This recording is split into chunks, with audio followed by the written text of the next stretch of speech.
Hello, John Mason. How is everybody? Yesterday was my birthday, August 1st, and I thank everybody out there in the world for their good birthday wishes. I've learned a lot of things along the way of life, and the way in life is not over for me yet. I'm going to keep on living it and keep on learning. That's the way to go. When you stop learning, you stop growing. When you stop growing, you start dying. That's the way it works. Well, I'm sure you've heard by now of the latest scandal of the White House based around the article in Vanity Fair magazine that that son-in-law-in-chief Jared Kushner, a man of great family connections, if you catch my drift, headed this task force trying to deal with the coronavirus, allegedly. And as part of the scandal is the Jared's coronavirus panel contracted to purchase a number of COVID test kits from a company linked with the ruling family of the United Arab Emirates, and they weren't routed through the proper channels. No contracting officer or anybody within a formal federal government. It was all done through Jared's little mini government, mini cabinet of billionaires and bankers and financial Scrooge McDuck wannabes. And it turns out that the money, I think it was $52 million, it was money wasted.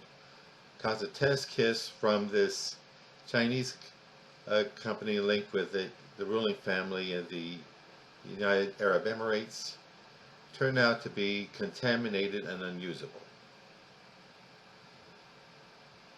And this is the young man who just happens to be married to the daughter of the President of the United States, and who contracts Jared to handle the coronavirus crisis and the Israel-Palestine peace process and the reorganizing of the executive branch and the opioid crisis. It's a total disaster. And it gets even better. I'm being sarcastic. Some genius on Jared's panel had the bright idea of allowing the coronavirus to run rampant throughout states that have Democratic governors. That way they can blame the governors that would be for the virus and be advantageous to Trump politically. Some genius in Trump's inner circle has the bright idea of allowing American citizens to die for the governing party's political advantage. That is murder. I mean it, murder.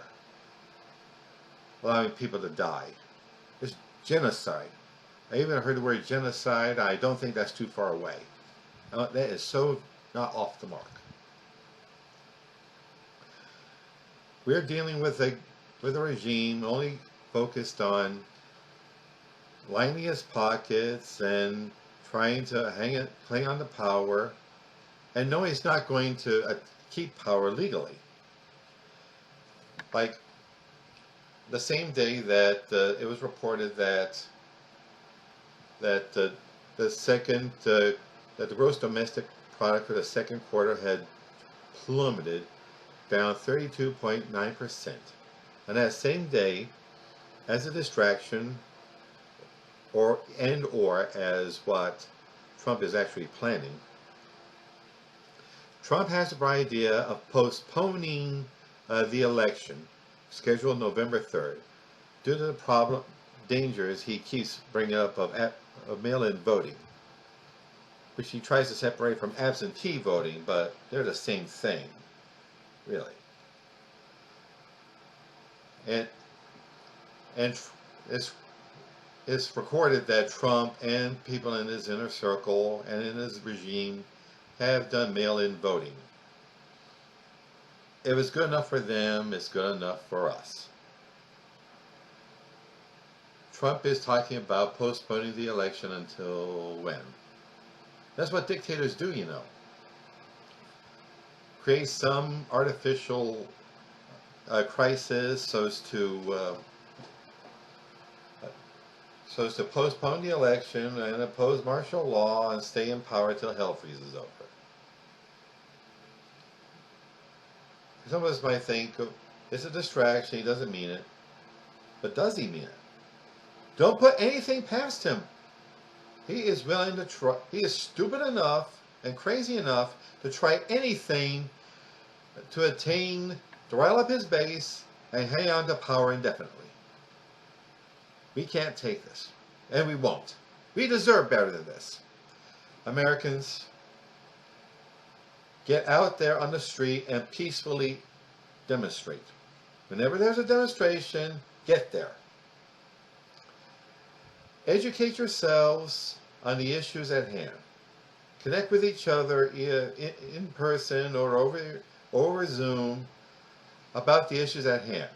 Like my synagogue congregation, Lev Ha'ir, part of the city, has its own anti-racism task force, and which comes together and discuss how we as white people can do our bit to end racism. And we have to educate ourselves on the issue of racism and on the economy.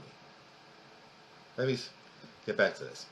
The HEROES Act is being bandied about in the Senate right now, and Mitch McConnell and the Senate Republicans are refusing to give it any kind of hearing because it doesn't provide any goodies for their corporate paymasters. And it's got relief for low-income and working people who don't have jobs to go to because their places of employment are closed down because of the coronavirus. And they would grudge working people $600 a week. But tax breaks to the trillions of dollars for their favorite corporations who give them donations. Sky's the limit. Tax abatements, no worries. But relief for unemployed working people, can't have that. That's Republican logic. We have to educate ourselves on that and all other issues, coronavirus, the class problem, and there is a class problem. Class warfare that the wealthy and plutocrats have been waging on us for decades is on, it's real, and we, the working and low-income people, have to win it.